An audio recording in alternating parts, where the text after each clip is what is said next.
guys, nandito na talaga tayo sa Muntinlupa Pasig. Ito na yung pamahalaang lungsod ng Muntinlupa Pasig. Yung munisipyo nila. Ayan guys.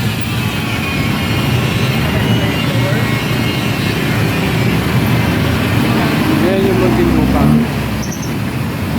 Ang munisipyo nila.